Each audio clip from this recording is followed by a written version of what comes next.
Terrified of being abandoned. Wow. That one plagued me for a long time. Does this one resonate with you? Let me know. Abandonment, let's just get clear. Abandonment, I believe, is a fundamental, instinctive fear, avoidance, aversion, whatever. We are human beings, are social primates. We have strength in numbers. We have strength in a tribe. And individually, we're actually not that high on the list in the world of nature. Like, we don't have better teeth, we don't have better claws, we don't have better strength. We have pretty good agility. We've got some they have a couple things we're good at, but when you put a primate against almost any big cat or any big predator, and if they're by themselves, they'll lose. So it makes sense for us to kind of have an instinctive aversion to anything that feels like we're going to end up alone. That's baked in. It's baked into our psychology. It's baked into our very fundamental existence all the way back. Okay, so starting from that point, and we say, well, it makes sense that any human would have a very strong aversion, fear, discomfort around abandonment. Does that mean it's okay? Well, of course it's okay. I'm not going to say any emotion's not okay. But the question where I really like to focus is it's just like, if this is plaguing your life, like that fear is like a constant presence. That fear gets my nervous system to a state of jittery dysregulation. And then that jittery dysregulation means that I act differently when other people are around.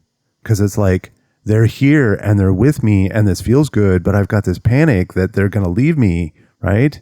Like, are you going to leave me for good? Or you're just going to go to the store? Like, what's going on? Like, there's these things that you do that become so panicky for me that you're going to leave me and I'm going to be here on my own and I'm going to be abandoned. Is this plague you? I know it plagued me for a long time. So we're starting from the point that just says the fear of abandonment makes sense because it's kind of baked into our genetic makeup and all of our instinctive development over millions of years. But yet at the same time, if we take this fear that makes sense and we infuse it into my nervous system while I am in relationship with another human being in the here and now, that doesn't make sense. Like, it makes sense, but it's not helpful. It makes sense, but it definitely has a negative impact on the relationship. It makes sense, but has a tendency to sabotage things that I care about. And when the things I care about get sabotaged, they leave because they can't take it anymore. And then, so they actually do abandon me. And now I'm back to the point of panicky terror. This was my life. Is it your life? And then I'm just like, what do I do about it? Because it's just like, they do leave. They have left. I have all this evidence in my mind of all these times, all these relationships, all these friendships, all these people I've cared about, that they did leave. So I have all the evidence in the world, or at least all the evidence my nervous system needs, to conclude that this is a real threat. So it makes sense for me to be fearful of it. It makes sense for me to be vigilant of it. It makes sense for me to do everything I can to make sure this one stays, except that doesn't work that way. And this is so hard. It's like this, almost like this tragic cosmic joke.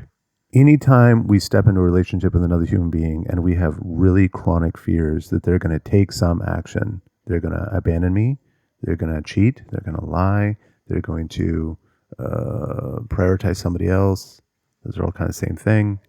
or whatever, right? Anytime we step in a relationship where we have this chronic fear that they're going to take some action, we will broadcast it. Our nervous system we will like get angry or upset or sad or dysregulated in some way. Anytime they move, they take, one tiptoe in the direction of that thing. But anytime they behave in a way that's like more the opposite, right? Let's say I'm afraid of abandonment, right? I'm afraid that they're going to abandon me.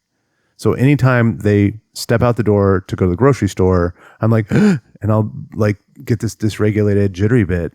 They see that. Their nervous system sees my nervous system dysregulating, and they're just like, oh, well, I'm just going to the store. Me going to the store, and you're dysregulating about it. Like now we've got trauma, right? Now we've got something that it's like I'm really just going to the store to get milk, and now we have this like emotional charge. So obviously this isn't okay for you, and it will be received eventually. There'll be a period of time where it's like treated with compassion and patience, but eventually that patience will run out, and it'll just be like, I'm doing something normal. I'm not leaving you. I'm not abandoning you. Like, we need to be okay with this, because every time I go to the store to get milk, there's this dysregulation, and they'll begin to feel this pressure to not do the things that bring you dysregulation. Pressure becomes expectation, or at least it's perceived like expectation. So now the person is sitting there being like, I'm just trying to live my life and do the things I normally do, but there's this like constant pressure and expectation on my shoulders to behave a very specific way. Otherwise, you're going to lose your shit, right? Now, some people have done enough work, or they kind of just naturally grew up enough that they kind of like can blow past that and say, not my problem. Like, I'm here, I'm being real. I'm going to communicate as much as I can and let you know that I'm here and I'm dedicated to this relationship. And I really hope that this dysregulation you face, you can find a path through it. And I'm here to help you with that if I can.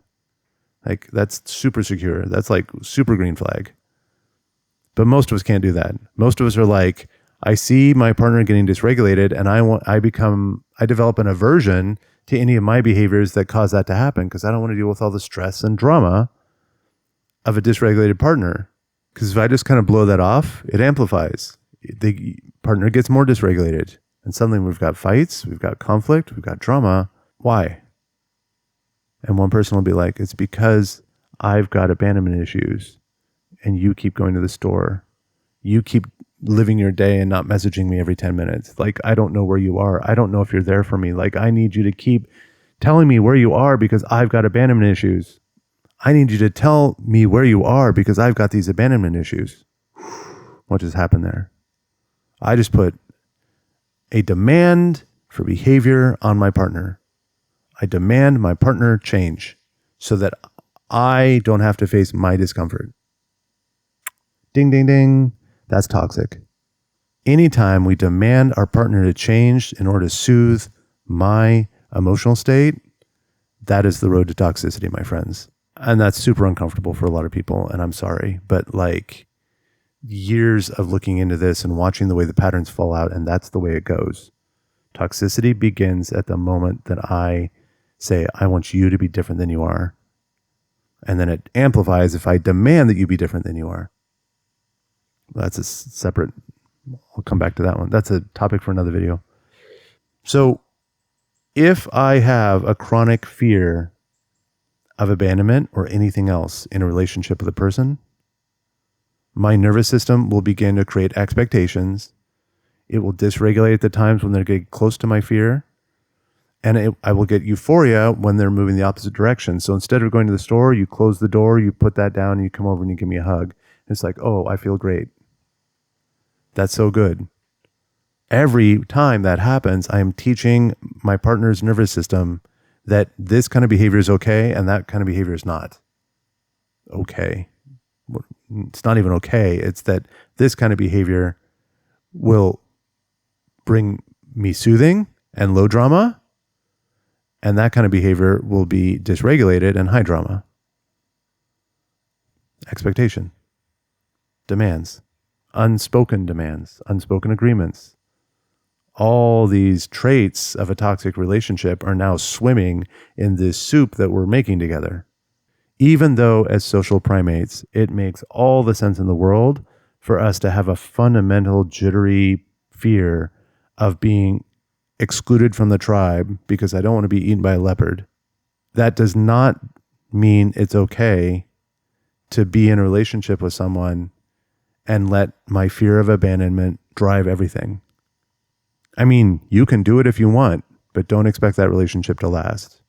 You can do it if you want, but don't expect that relationship, that person, to keep respecting you the way that they did at the beginning. Ugh, that hurts so hard to hear that, but it's true. And so what can we do about this? We need to find a path that allows me to take on my fear of abandonment deeper and deeper into myself, take more and more responsibility for it, and to release my partner from expectation and demands. That I can have my fear and terror of abandonment, being alone, being left, being told I'm unlovable, being told that I'm not enough, whatever. I can have that fear inside me, and I can still tell my partner, this is happening for me, but this is a me thing. You don't have to do anything about it. And I'm sorry that if any of this dysregulation and struggle that I'm going through has an impact on you. I don't want that to happen. I don't want my fears to be driving this relationship. And I definitely don't want these fears to be driving to be putting pressure on your behavior patterns and your choices about what you do with your life. I want you to be fully, completely you. And because of my wounds in the past, sometimes the thing that you do that is fully and completely you, which my upper brain fully supports, but my scared little child inside is that will find that scary. And sometimes I might lose it, and I'm sorry for that. But I want you to know, I promise you, that I have this commitment to myself and finding an answer for these fears that I have inside. I want you to know that this is something that I take very seriously, and I take full ownership of it, that my fears are my fears. And sometimes they will burst out of me in ways that I really am not proud of. But that's the nature of the beast, right? And so in a moment of calm, I'm having this discussion with my partner, and I basically tell my partner, my best, truest self wants you to be completely and wholly you, and I don't want you to change because of my fears. And I'm apologizing ahead of time for the moments that I lose my cool and I become super dysregulated and I act out in various ways, right? And I'm demonstrating to them and making an oath to them that I take my healing seriously, and I'm going to find a way to get to the point where I can soothe and calm and release my fear of abandonment so that our relationship can be healthy. That's hard work. And if you're struggling with this, message me. I can help. There's a lot of people like me that can help in that. I think I'm good at it. The feedback has been very positive. If you're watching this video, hopefully some aspect of this is resonating with you and you can see the way that I operate and the way I think. We have to discharge the fear. We have to discharge the jittery terror that lives inside us, because that jittery terror is the subconscious hitting the hijack button, flooding our brain with stress hormones that will shut down our prefrontal cortex and inhibit our decision-making skills. And we will begin to act more and more volatile, more and more primal, more and more childlike. These are not behavior patterns that are going to contribute to the healthy, long-lasting relationship. These are the behavior patterns that contribute to a quick and immediate end to the relationship we care about. Because in that moment that I dysregulate so hard, I stop being me. I start being the 5-year-old wounded, traumatized version of me that does not care about you. All he cares about is getting his own needs met right now.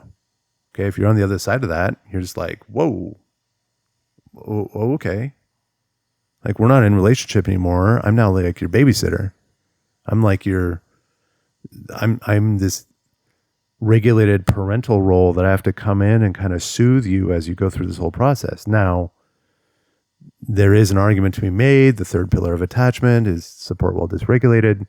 And so if I so choose, I can step into that space with a person who's dysregulated and say, yeah, I can handle this right now. And I care about you so much. I'm going to take 45 minutes or 3 hours of my day to sit with you as you go through these waves of dysregulation, hopefully so that you can release some of this pent up emotional charge that's inside your system. And your traumas can unwind a little bit. But that's my choice. That's not yours. You can't demand that of a partner. We can't even expect it. People say, oh yeah, Kirby and his 5 pillars of attachment. And it's just like, that's what I'm looking for. And it's like, I've actually seen people do this. They come to my classes for a while and they'll turn to partner and be like, and they'll like point up at my visual aid and they're like, see, that's the 5 pillars of attachment. You should be doing this for me to help my nervous system. And it's like, sorry, the fact that you just did that tells me your relationship is doomed. If you ever get to the point that you feel like it's justified to put this demand on another person, even though you've said some words and had some sex and maybe you got a ring on a finger or whatever, right? It doesn't matter. These are all immaterial, logistical things. This person is a nuanced, self-contained, autonomous human being with their own wants and needs and dreams and things that they're chasing. And it's just like, and as far as I can understand, the greatest demonstration of love is to accept them the way they are and to support them exactly as they are. And to be in a place where it's like, I am feeling bad and you need to do this thing for me. Put a fork in it. It's done. And I'm sorry if that's edgy or pessimistic or whatever, but it's just like, you got more work to do. And I walked this path. Like, I'm not this, I've said it before, say it again. I have done a lot of book learning, but this ain't it. Like, what I'm talking about here is walking through the valley of sharp rocks and broken glass and lots of painful emotions to learn these lessons. That path is not the way.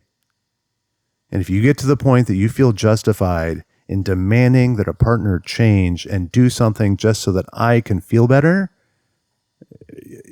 you are coming from such a state of entitlement and dehumanization. What do I mean by that? You're dehumanizing the partner. You stop recognizing them. You stop treating them as an autonomous human being. You start treating them as a source for your drug. I don't care if you want to or don't want to. I don't care if you've got other things you want to do or if this feels right for you or whatever. You need to do this for me because you are the syringe that I go to so that I can hit up and get the fix that I need in order for these uncomfortable feelings to go away. You're treating your partner like a drug. That's dehumanizing. And that's literally the second trait of trauma. Trauma being unsafe, I'm being used, and I'm trapped here. More on that in other videos. So don't do that. And if you ever get to the point where you hear yourself saying that, or you have the feelings that that's possible, or that's it's okay for me to expect this, it's time to do some work. It's time to find somebody like me or anyone in this space that understands attachment theory and the nervous system regulation. It's time to find somebody like that and start doing the hard work. Because you, my friends, I'm sorry, but you are behaving in a toxic way. I'm not saying you're bad. And I'm not even saying there's anything wrong with you. What I'm saying is sinking into the entitlement around that kind of behavior pattern will toxify all of your relationships, guaranteed. And those people will eventually become so overwhelmed by the degree of expectation and demands that are being placed upon them, no matter how much they care for you, love you, no matter how good the sex is, no matter whatever, none of those things matter. All of those things will eventually be overcome by this innate internal yuckiness.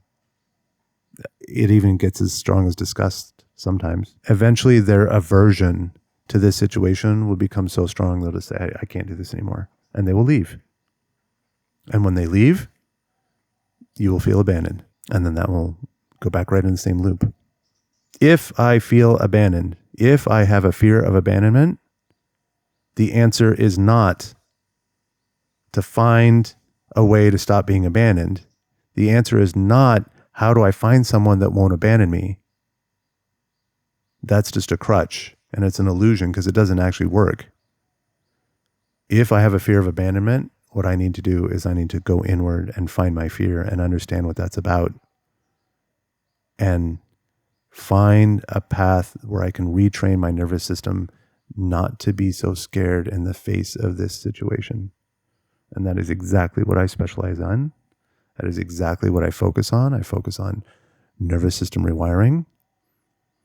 I focus on fear reconciliation or release, or I don't even know what the adjective we have for it is, but lots of fear down to less fear.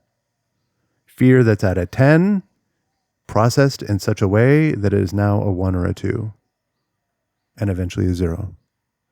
And I've done this many times with people. This system is pretty straightforward. It's hard. I'm not going to lie. The way you face fear is by facing fear. The way you overcome fear is by overcoming fear. And if we do it in a structured, systematic way, we can train your nervous system that this thing that's going on is not worthy of a system-wide activation. We can gain agency in our life, and we can overcome these fears, and we can begin to have this freedom to act in ways that are not just defensively paranoia about this bad thing happening. And when we can do that, we can be present in relationships. We can allow this other person to be who they fully are in their most truest sense. And then we can figure out if we're in alignment or not. When I overcome my fear, I give my partner, scratch that, go back. When I overcome my fear, I give my partner to be 100% real, completely and fully who they truly are, with their true motivations, their true desires, their true wants and dreams and everything else. And that's a powerful thing. That is the path that leads to deep, rich, delicious relationships. You get to be who you are. You're not just here as a source for my drug. I'm here because I choose you, and you get to be yourself, and we get to go on this journey together. And that's a beautiful, powerful thing. And I wish it upon every single one of you. So if you have a history of abandonment issues or fear, discomfort, panic, any kind of dysregulation around this idea that they might leave me, hit me up, message me, find my website or my social medias or whatever, and I'll help, because I guarantee there is a path. And being locked in the prison of this abandonment issue thing, I was in that prison for years, decades. Oh my God, decades. 20, 30 years. That was a yucky driving force in my life, and it sabotaged one relationship after another. And so let me help you get out. Wish you the best. Peace.